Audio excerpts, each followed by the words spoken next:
Thank you. Madam Commissioner, today the Secretary General said that it can be a good idea that you visit Nagorno-Karabakh and the Lachin corridor. We have spoken before, I know you also want to, so my question is, when are you going to visit the Lachin corridor and Nagorno-Karabakh? And in case you want to say that you will do it when Azerbaijan allows you to, then please answer me, what are you going to do, what are you intending to do to convince Azerbaijan, or rather make Azerbaijan allow you to visit the region, because I think it is a part of your job. Thank you. Thank you, Ruben. And the last question comes from Mr. Samad Seidov from Azerbaijan. 30 seconds for you as well, Samad. Madam Commissioner, everybody knows that you are very sensitive with violation of human rights all over the Council of Europe member states. But just a couple of weeks ago, Azerbaijani servicemen tortured and ill-treated in Armenia, and these pictures distributed by social media. We have sent this information to you, but still we have been waiting any reaction. Why, in this case, your office is keeping silence? Thank you very much. Thank you, Samad. Madam Commissioner. Armenia, Azerbaijan. I can repeat once again in relation to Lachin corridor. My job is not really to check borders as such. I tried to look at the issue of Nagorno-Karabakh or Karabakh as, you know, from the human rights point of view, being able to do human rights work.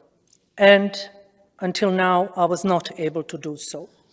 The issue related to blockage is something I raised, you know, with a statement, and I also tried to find the best possible way to engage with both sides in question. After, you know, trilateral agreement was signed, I was ready to travel immediately, but I could not.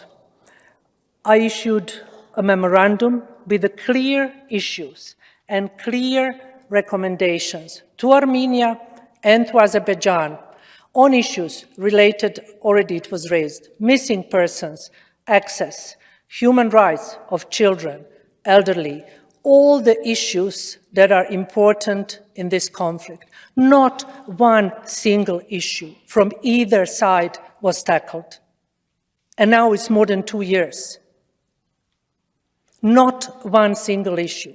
Demining, prisoners. And Secretary General already stated that you are meeting and discussing. My question is, I do not know what is part of discussion when human rights institutions and people cannot go. So it's not just, you know, the fact that I cannot go. Nobody can go there. I tried several times recently, maybe a month ago, and the fact is that I'm not able to go. And the question comes from many of you, why are you not there? Why are you not traveling? It is because of you. It is because of member states that are not cooperating with the Commissioner in order to make access possible. So that is the case. And for me, I can travel now, this very moment, but I can't, because you need a state or states to work in order to ensure. So I can go to a war zone, but I cannot go to Nagorno-Karabakh. So I think I said many things in relation to this on many occasions, but you should remember, each time you ask yourself why your commissioner is not somewhere, it's not because I do not want to go, it is because I can't. And it's for member states to answer why I can't. When it comes to this video, with all due respect, sir, I never comment on this kind of video. There was a similar video last year in relation to Azerbaijan doing similar things to Armenian soldier. These videos are horrifying way of torturing people, exposing their identities. And yes, I know, I received it. I was tagged on my Twitter, on my social media accounts with these horrifying videos, identifying a person without one single moment of thinking about the dignity of this person, of this victim that is tortured, or their family. So this is for the judiciary to investigate. It is for, institutions to look at these issues, not to be shared on social media with the Commissioner of Human Rights in order to call for my attention and my statement on this. This is not how I do my work.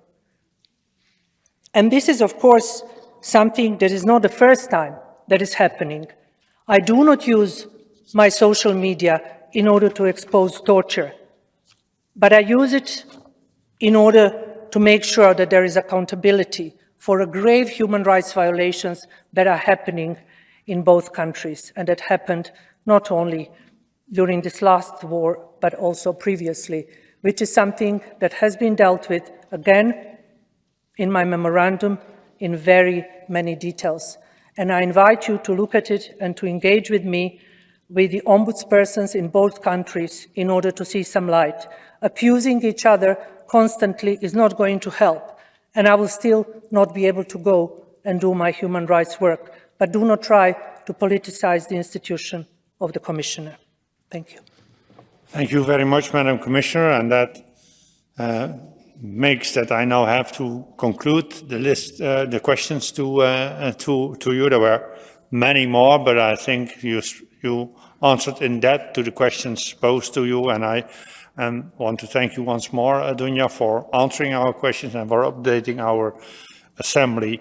And we are looking forward to cooperate with you in the coming time. Thank you very much, Madam Commissioner.